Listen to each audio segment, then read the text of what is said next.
Bonjour, c'est Anne-Sandrine Di Girolamo au micro des Ondes de l'Imo, le podcast immobilier attentif et curieux. Quand on entend parler de l'exportation d'un savoir-faire français d'exception à l'étranger, on ressent évidemment toujours un sentiment de fierté.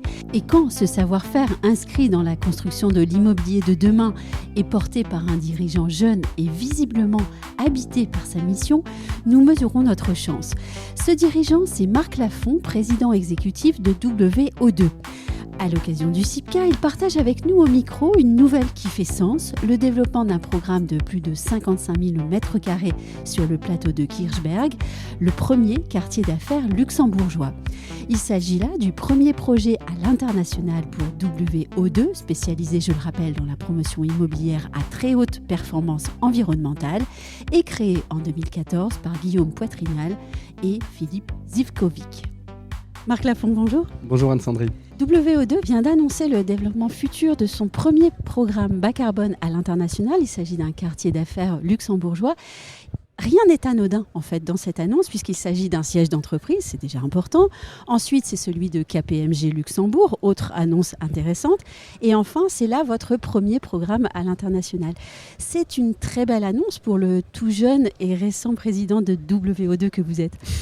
Oui. Non, c'est une très belle annonce. On Oui. est très content d'avoir remporté ce projet au Luxembourg. C'est en effet sur un programme qui fait un peu plus de 55 000 m², dont les 2 tiers qui vont accueillir le futur siège de KPMG Luxembourg. On est très content puisque c'est la démonstration que les 10 ans de R&D qu'on a fait en France, tout le travail qu'on a fait à la fois technique et de mise au point d'un produit bureau radicalement différent des standards de marché à la fois en France et apparemment aussi à l'international, c'est la preuve que ça porte, qu'on arrive à trouver écho même en dehors de nos frontières. Oui, vous venez de le dire, il s'agit d'un programme très important et d'ampleur, de plus de 55 000 m². Vous annoncez dans votre communiqué que l'essentiel des matériaux utilisés sera biosourcé ou issu du réemploi. La filière du réemploi est-elle bien développée déjà au Luxembourg par comparaison par exemple à la France ?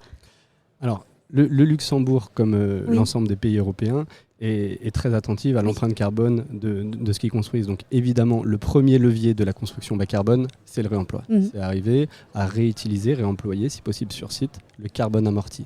Donc évidemment, de ce point de vue-là, au Luxembourg comme en France, la filière est assez établie. Par contre, le Luxembourg est un pays qui a des frontières très poreuses avec ses voisins, la Belgique, la France.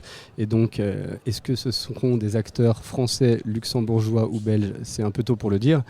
Ce qui est sûr, c'est que sur ce projet, les compétences seront probablement transfrontalières.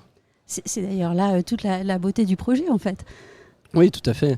Et puis c'est aussi pour ça que nous, on est très contents d'aller au Luxembourg. C'est pour pouvoir travailler avec des Belges. Donc il y a BPI, notre partenaire avec lequel on va pouvoir travailler. Pouvoir travailler avec KPMG Luxembourg, c'est aussi parfaitement comprendre et adresser le problème la question de l'évolution des usages et des espaces de travail pour cette société-là et arriver à apporter tout notre savoir-faire sur les bureaux de demain pour cette société luxembourgeoise. Donc on est très content de voir comment est-ce que le boulot qu'on a fait peut servir le marché luxembourgeois, le marché belge, et puis si possible, d'autres marchés un jour. Et quelle est la proportion en fait du réemploi dans une construction comme celle-là ? Alors, c'est extrêmement compliqué à généraliser puisque le réemploi dépend par définition du carbone amorti que vous avez sur site et de l'état du site sur lequel vous vous trouvez. Ce qui est certain, c'est que le béton et l'acier sont des matériaux qui sont extrêmement carbonés et quand vous les avez sur un site, il faut au maximum les réemployer, les réutiliser. Ensuite, les projets sont très différents. Par exemple, en ce qui concerne 2 projets WO2 qu'on a actuellement en travaux, si je comparais l'empreinte carbone et le réemploi sur un ensemble immobilier comme Marcadet, donc un de nos projets de 31 000 m² dans le 18e arrondissement, où on a réussi à conserver toute une dalle existante à 12 mètres de haut et à la surélever en bois, évidemment le réemploi et la réutilisation des matériaux existants a une place qui est bien plus prégnante que sur d'autres projets sur lesquels en fait on est arrivé sur des terrains qui étaient quasiment en friche. Et là le sujet c'est moins le réemploi que l'utilisation de matériaux bas carbone pour construire. Et là, vous me voyez venir, le bois est extrêmement bon élève évidemment parce que c'est le seul matériau qui permet de stocker du carbone plutôt que d'en émettre. Et qui a des qualités constructives également. Et qui a tout un tas de qualités constructives. Le bois, c'est un matériau qui est extraordinaire, à la fois pendant la phase de construction et derrière pendant la phase d'exploitation. Pendant la phase de construction, puisque c'est un matériau qui permet d'avoir des chantiers qui ne sont que des chantiers d'assemblage en ce qui concerne la phase de gros œuvres. Et donc, ça veut dire moins de nuisances, moins de flux camions. C'est-à-dire que vous pouvez mettre beaucoup plus de bois sur un camion que de béton dans une toupie béton. Donc vous divisez les flux de chantier par un facteur 6 à 8. Plus de rapidité aussi ? Plus de rapidité, exactement. On va à peu près 2 fois plus vite pendant la phase de gros œuvres. Derrière, les façades aussi arrivent déjà montées. Donc les façades s'intègrent dans ce chantier d'assemblage. Donc c'est des techniques constructives qui sont radicalement différentes de ce qu'on fait traditionnellement, mais très adaptées aux milieux contraints, au milieu dense. Lorsque vous êtes dans la ville et que vous devez construire la ville sur la ville, vous avez souvent des riverains. Vous avez souvent des gens qui doivent continuer à habiter un quartier. Et là, la question des nuisances de chantier, des flux de chantier et de la durée du chantier est une question qui est absolument essentielle pour réconcilier les Français et les grues. Oui. Et puis une fois que votre bâtiment est là, un bâtiment bois, c'est quand même pas la même chose qu'un bâtiment traditionnel. Si vous arrivez, et c'est là-dessus aussi qu'on a bossé pendant 10 ans, à garder du bois apparent, vous offrez à vos utilisateurs une qualité d'usage et une qualité d'espace de travail lorsqu'il s'agit de bureaux qui est absolument inégalée. Le bois omniprésent, ça veut dire dans un premier temps un nouveau rapport à la nature, un nouveau rapport à l'espace de travail. Ça veut dire une odeur qui est différente, qui est très agréable. Ça veut dire une acoustique qui est exceptionnelle, un sentiment de volume. Et tout ça, c'est le fruit de 9 ans de boulot. Et c'est ça qui nous a permis finalement d'arriver à emporter la conviction chez nos amis luxembourgeois, mais j'espère dans d'autres capitales européennes demain. Et je me permets d'ajouter un effet prouvé sur la santé des utilisateurs aussi. Mais vous faites bien de le souligner. On a réuni près de 70 publications scientifiques, donc des publications dans des revues à comité de lecture, donc de la vraie science, parce qu'on voulait essayer d'objectiver ce qu'on intuitait. On intuitait que être dans des environnements naturels, et notamment entourés de bois, ça avait un impact bénéfique sur la santé. On se sent bien dans nos immeubles, l'acoustique est particulière, je le disais, l'odeur est particulière, etc. Mais tout ça, c'était du ressenti et on voulait réussir à l'objectiver. Et on s'est aperçu qu'il y avait beaucoup d'études scientifiques qui permettaient de documenter l'impact du bois massif et finalement de la nature sur l'être humain. Ça s'appelle la biophilie. Le fait que l'homme est dans des meilleures conditions physiologiques lorsqu'il est dans un environnement où la nature est omniprésente. Et donc on a réuni ces publications qui sont américaines, japonaises, chinoises, autrichiennes, scandinaves, et qui démontrent que lorsque les gens évoluent dans des environnements bois, il y a par exemple une baisse du rythme cardiaque, une baisse de la pression artérielle, une augmentation du temps de sommeil profond, lorsque les gens sont chez eux, évidemment, et une réduction du stress. Donc tout ça, ça montre que finalement, évoluer dans un environnement bois, c'est pas que un bel objet technique et bas carbone, c'est aussi des espaces de travail, une qualité de bâtiment qui aujourd'hui est exceptionnelle. Petit point d'humour qui au fond n'en est pas, il suffit d'ajouter le chien et le chat et là le tour est joué. Ouais. Alors ça se fait de plus en plus dans les immeubles de bureaux. Oui. C'est le choix de chaque entreprise. Voilà. Je ne me prononcerai pas sur est-ce que nos bâtiments sont particulièrement bien pour les chiens et les chats. En tout cas, ils sont les bienvenus, j'ai pas de problème. Retournons au projet luxembourgeois. Du côté des labels, vous visez le label LCBI. À quoi correspond ce label, sachant que nos auditeurs sont français et qu'ils connaissent les labels BBCA et d'autres, mais LCBI peut-être moins. Alors oui, LCBI, c'est une initiative qui est portée par l'association BBCA et par le label BBCA. LCBI, parce que quand vous allez à la conquête de l'Europe, c'est toujours mieux quand même d'avoir un nom anglais, donc Low Carbon chic, Building Initiative. Voilà. Moi, je suis française. Je suis d'accord avec vous.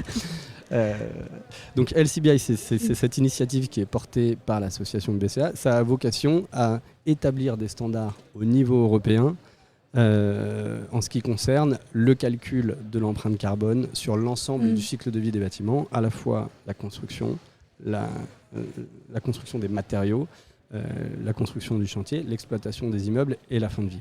Aujourd'hui, il n'existe pas de standard européen.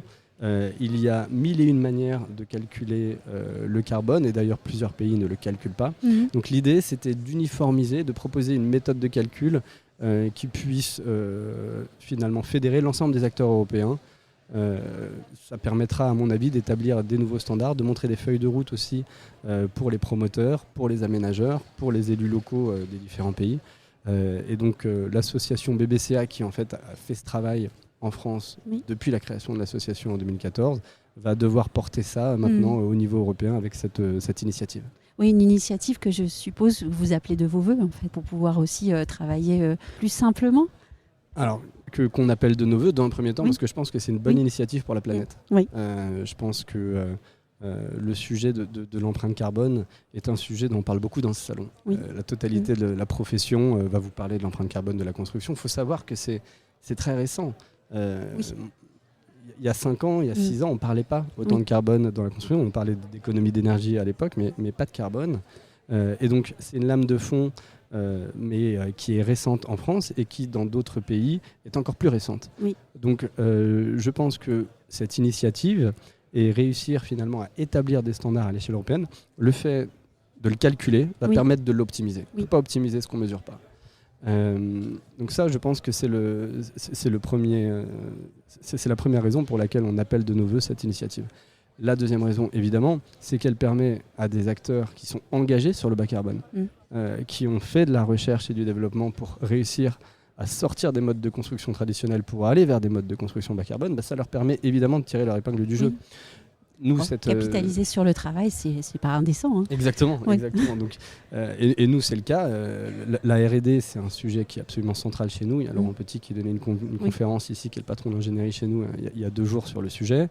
La recherche qu'on a fait sur les sujets acoustiques, sur les sujets de sécurité incendie, sur les sujets de méthodes constructives liées aux matériaux bois, c'est ce qui nous donne aujourd'hui notre longueur d'avance et on est très content de pouvoir utiliser cette longueur d'avance à l'international, bien sûr. Oui.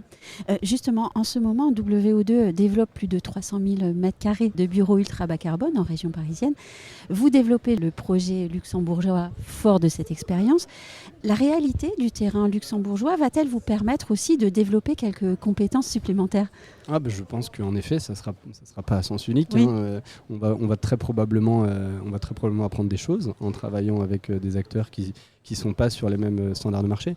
D'autant plus que l'immobilier d'entreprise en France est une industrie qui est extrêmement intermédiaire et extrêmement normée. C'est ce qui explique que quand même il n'y a rien qui ressemble plus à un immeuble de bureau qu'un autre immeuble de bureau en ce qui concerne l'intérieur. Donc nous, on a beaucoup travaillé pour sortir de ces standards de marché, pour proposer des immeubles qui ne soient pas le fruit finalement de labels, de certifications, de programmes, de recherche de pseudo-flexibilité, pour que les immeubles qu'on propose soient le fruit de nos convictions. Et donc nos convictions, on va les porter au Luxembourg, mais je pense qu'on va revenir du Luxembourg avec peut-être des convictions nouvelles qu'on pourra développer sur nos projets en France. Et puis la fierté de voir que la France est leader de la production de bâtiments ultra bas carbone aussi. Oui, je pense que Cocorico, en effet. Il faut le dire. Je ne sais pas si on est leader. Ce qui est sûr, c'est que la France a une position qui, à mon avis, est une position assez innovante sur le sujet, notamment et en ancrée ce qui concerne, aussi. Ancrée et innovante, notamment en ce qui concerne l'évolution du cadre réglementaire. Je crois que le passage de la RT 2012 à la RE 2020, le passage du kilowattheure au mètre carré au CO2 au mètre carré est une assez belle démonstration de ça. Ça montre qu'en France, il y a du courage politique dans un premier temps qui peut s'exprimer par ces prises de position sur... on va encadrer l'empreinte carbone de ce qui se fait et ça va aussi permettre à l'industrie d'accélérer sa transformation. Et ça montre, à mon avis, que sur certains sujets, peut-être en effet, on peut s'exporter, on peut exporter des bonnes pratiques qu'on a ici. Ouais. Dernière question, avez-vous des ambitions à l'international ? Alors, on va dans un premier temps bien stabiliser la France. Oui.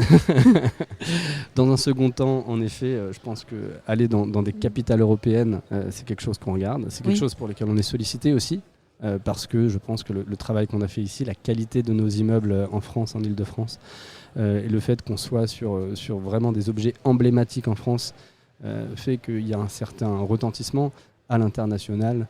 On a eu un prix anglais il y a quelques mois. Là, on est sur un projet au Luxembourg, donc on trouve que c'est intéressant. Est-ce qu'un jour, on sera partout dans le monde peut-être ?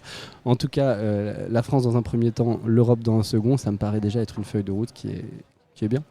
Un grand merci. Je vous en prie.